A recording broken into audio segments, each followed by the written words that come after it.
Today we are going to discuss about the scope of engineering chemistry. How chemistry is useful in better understanding of the technical subjects.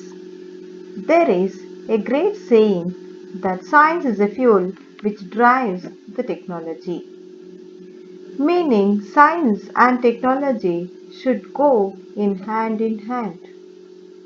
We are living in 21st century, and this 21st century it is also called as era of nanotechnology. So the materials what do we use and the advancement in the technical field is all because of more exploration in material science. To understand the material science, chemistry is very important. Chemistry. So the day begins with the chemistry, also ends with the chemistry. The things we see around us, what we use, everything is made up of chemistry. Means there is no life on the surface of the earth without the chemistry. Similarly, for the engineering technology, for the new inventions, so the three subjects are very important. The three subjects are mathematics, physics and chemistry. Mathematics, it is the mother of all sciences. So the fundamentals of mathematics helps in designing and creating new equipments. Even the physics is called as sister of all sciences. So the concepts of physics plays very important role in designing the new inventions. Coming to chemistry. So chemistry plays a pivotal role in most of the places. Chemistry, it is called the center of all sciences. The more chemistry an engineer understands, the more beneficial it is. In the future, most of the global problems and issues will require an in-depth understanding of chemistry to have a global solution.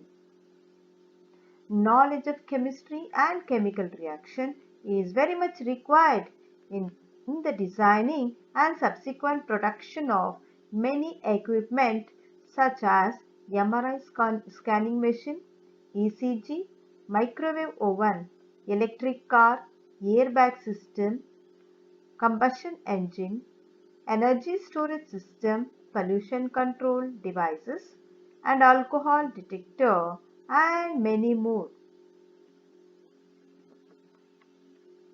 What is engineering? Engineering, it is the application of knowledge in the form of science, mathematics, and empirical evidence to the innovation and design. So with the knowledge of three fundamental sciences, mathematics, physics and chemistry, the engineering work becomes still better. What do engineers do? Engineers make things. They make things work.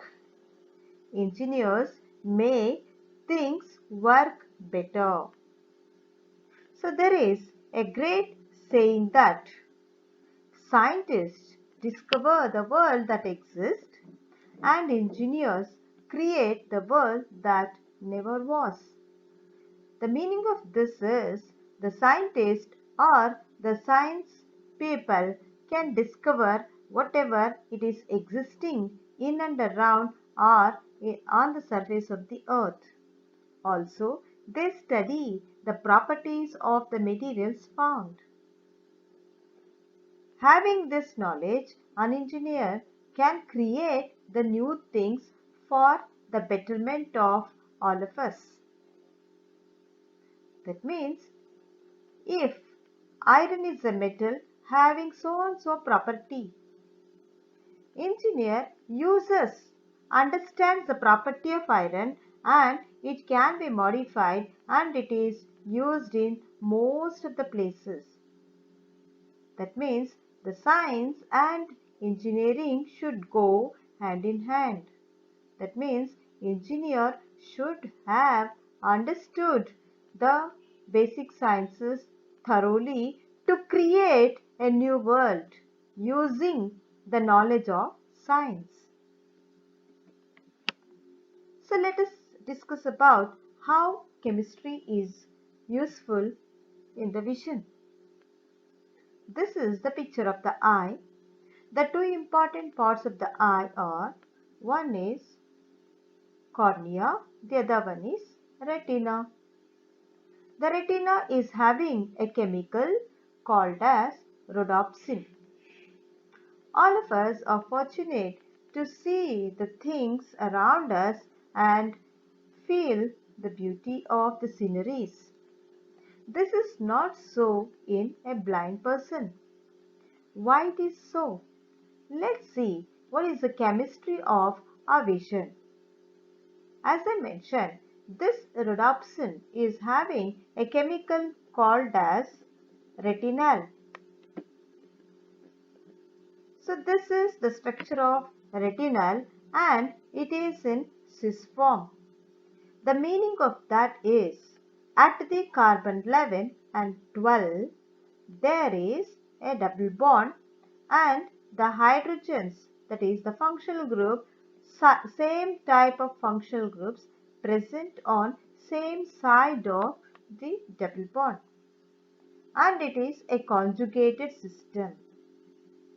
When such a compound is exposed to sunlight, meaning so this chemical is present in our eye. When the sunlight falls on our eye, this double bond absorbs the radiation, due to which there is a flipping of the bond takes place. Compare these two structures. Here, the two hydrogens are on the same side of the double bond. In the second one, the two hydrogens are across the double bond. Once it happens after absorption of sunlight, so this message will be sent to the brain.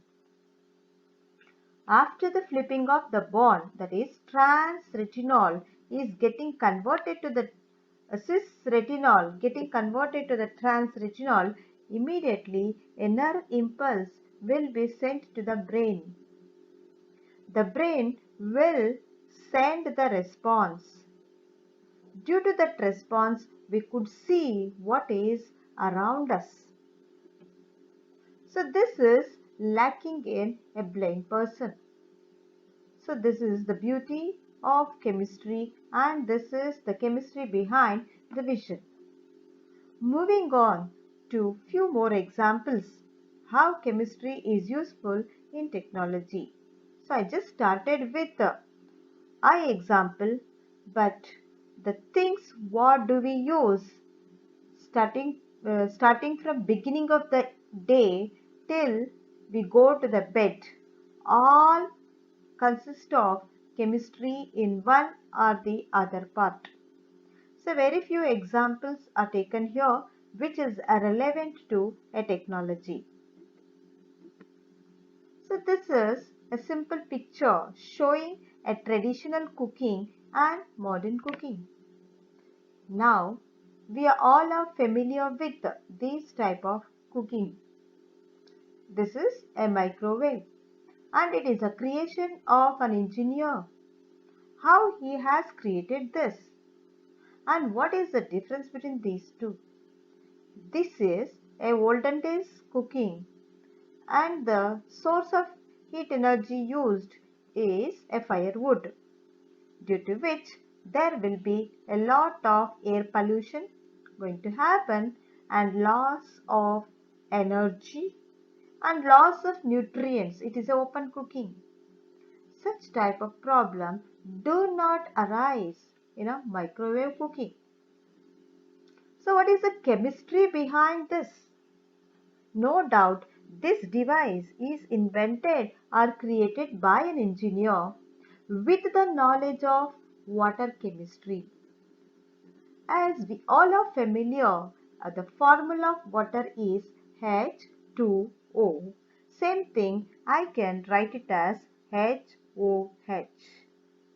So if I write this as HOH, it will be having middle oxygen on two sides we can have the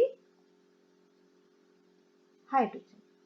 Something like this, oxygen, hydrogen. And based on the electronegativity, oxygen carries negative charge and hydrogen carries a positive charge. This is called as a polarity or a dipole moment. So central oxygen is having a negative charge and hydrogen is having a positive charge. This is called as a dipole. This is the basic principle used in this cooking technique. What does it mean? So if a molecule is polar in nature, definitely it is capable of absorbing the radiations in the microwave region. So the raw materials used in a cooking process, along with that a small quantity of water will be added and it is stored inside the microwave oven. The water, it is dipolar in nature, capable of taking up or absorbing the radiations in this region, that is microwave region and infrared region. Once it takes up that much of energy, the water molecule will go to the higher energy level from the ground state to the higher energy level. Assume this is the ground state, e.g. energy of water molecule when it is in the ground state. After taking up, absorbing the energy from the microwave region, it will enter into the excited state. When water it is in the ground state, energy associated with it is less. After taking up the microwave radiation, it goes to the high energy level. So that extra energy will be transferred to the surrounding raw materials of the food. Due to this, what happens is the food becomes soft. Also, it does not lose any nutrients. Also, it does not produce harmful gases which can create a nuisance in environment. So this is a great invention by the technical person or an engineer with the sound knowledge of chemistry, physics and mathematics. Moving on to one more simple example. You can see here this is the radio frequency region and the energy of that is 10 to the power of 3. Let's see how this is useful. And to take the MRI scan of a brain or any other part of our body. The expansion of MRI is magnetic resonance imaging. So here to detect a tumor in a body, doctor will suggest to go for MRI scanning. How the chemistry is useful in the MRI scanning? The machine is designed by the engineer with the knowledge of water molecule once again. Most of our body is made up of water. 80% of our body is made up of water. To check the brain tumor, so the body will be exposed to the electromagnetic radiation. And again here the hydrogens present in the water molecule absorbs the radiations from this region, that is called as radio frequency region. Our body is consisting of 80% of water and the water will be associated with a normal tissue, also a diseased or abnormal tissue. Depending on which type of environment the water molecule is present, it takes up certain quantity of radiation or absorb certain quantity of radiation in the radio frequency region. Once it absorbs the radiation, the hydrogens of the water molecule will start spinning like a top. To do so, it needs some energy. If it is a normal tissue, then it will absorb a particular frequency. If it is an abnormal tissue, that means the water molecule is associated with the abnormal tissue, then the energy required for this spinning process varies. And that will be recorded as a signal. This will be recorded as a signal. And this signal will be compared with a theoretical one. If the theoretical graph and the experimental graph, if one and the same, then there is no harm, there is no tumor at all. If there is a difference in the position of the peak, if there is a difference in the position of peak, displacement in the peak position implies that definitely there is some abnormalities in the so and so particular place. So that's how the chemistry plays an important role in brain MRI scanning. It's also the collective work of engineer, a mathematician, a physics person, and the chemistry person. Coming to one more simple example, a breath analyzer. So breath analyzer, actually it is invented by a famous person called Robert Frank. He is an American police officer and also he is a scientist, and he is called the inventor of breath analyzer. So from this we understood that a police officer's duty is checking the alcohol consumption by a driving person. When alcohol is consumed, it easily metabolizes. If it is over consumption, then only 90% will be metabolized, the rest will be remain without undergoing any metabolic activity. This metabolism is a biochemical reaction. Once excess alcohol is consumed, then 90% gets metabolized, the rest will remain as alcohol only. That time the smell from that particular person start coming out. Then how it is possible to detect and how much he might have consumed? So for that purpose, this breath analyzer is helpful. Let's see what is the chemistry behind this. The chemistry is very simple. This is called as a breath analyzer and it is pre-stored with potassium dichromate. If the person is breathing out into this device, if he is over drunkard, excess alcohol is consumed, only 90% will be metabolized, the rest will come out through the breathe out air. That will be trapped by this device and the pre-stored oxidizing agent gets oxidized, that will help to reduce the potassium dichromate and oxidize the alcohol to the carboxylic acid.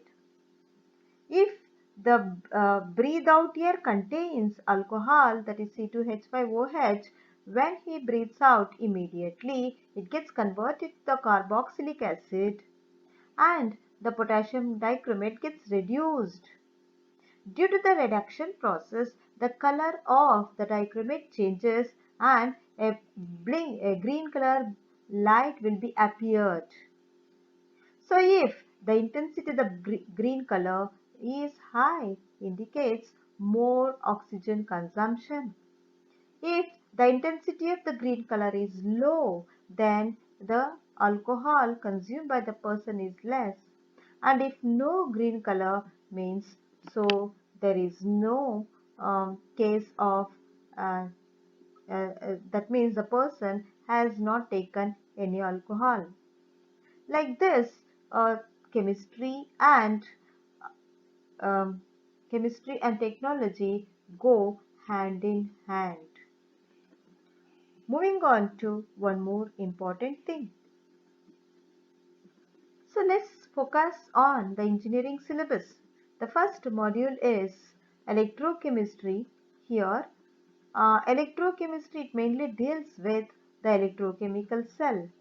This is called oxidation half cell and this is called as a reduction half cell. Oxidation meaning zinc oxidizes to the Zn2 plus and reduction meaning copper ions gets reduced to the metallic copper. Due to that, there is a difference in the potential that's called as a EMF. So this is a cell. Now, why we need to study this, where it is helpful means in most of the places this chapter is very important, and to understand other parts of engineering chemistry, this becomes the base or a foundation. Here, only one important aspect I would like to tell about the reference electrode. So, one of the application of the reference electrode.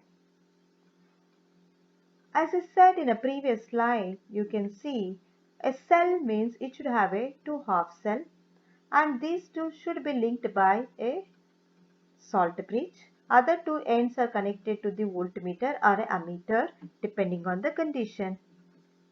So the application is our heart will functioning as one half cell always. So this electrocardiogram is used to check the functioning of the heart. Heart will generate different ECG waveforms. Based on that, one can decide whether some problem is there in our heart or not. This is the picture of the probe what they use for the ECG. So now let me explain how it works and what is the chemistry behind it. See the probe that is what is called as ECG probe. It is pressed on our heart part that is left side of the chest. Before that a gel will be applied and our heart is going to act as one half cell and in the probe a silver chloride electrode is inbuilt that will be acting as another half cell and gel what is applied on the chest will act as a salt bridge. So half cell and salt bridge now a complete cell. So that means a EMF is produced. The difference in the potentials of the heart and the electrode will be measured using an voltmeter. The same thing is recorded as a signal like this. So from the signals we can come to know whether our heart is functioning properly or not. If the heart is not functioning, only our silver electrode is functioning means immediately instead of getting a peak like this, a straight line or a minute peaks will be observed, indicating that output is very low. The meaning is a malfunctioning of the heart. So this device once again made by a technical person with the knowledge of chemistry. The chemistry here is simple oxidation and reduction reactions. Moving on to one more example. So this all of us are familiar. Batteries are being used starting from toys to the space. So now we can also call this battery as future energy source in the automobile industry. So again, functioning of the battery, how the batteries are being made, all those things depends on the first module, electrochemistry, which I have discussed in a previous slide. Moving on to the third one, corrosion.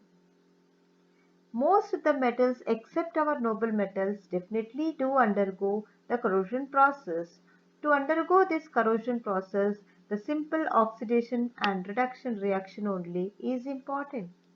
Also, to control this phenomenon because every year most of the extracted iron is getting wasted only for the repair work, not for the fresh project. Hence, it's necessary to control the corrosion phenomenon. 100% elimination is impossible, but it can be controlled. The progress of the corrosion can be curtailed. To do so, the knowledge of chemistry is very much essential. These are the simple techniques used to control the corrosion process. So we are going to study these things in depth in our coming classes.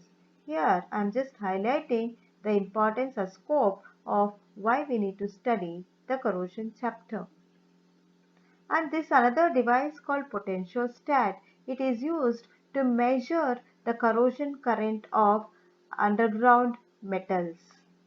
Knowing that it is possible to protect that particular metallic structure from the corrosion. So here again the simple oxidation and reduction and EMF generated is a thing required to protect the underground buried pipelines or any other metallic structures. This is another way of protecting the metal from the corrosion process. And this is the coating technology, a very important one, because all the metals cannot have the desirable properties. It has to be modified according to the engineering application. For that, this electroplating module is very important. The principle of this electroplating, once again, a simple oxidation and reduction reaction alone. That's the reason in the middle of my speech, I just mentioned that Module 1 is a base to understand all other topics listed under listed under engineering chemistry. So this electrochemistry principles is made used in a coating technologies, hence we can have the good appearance materials.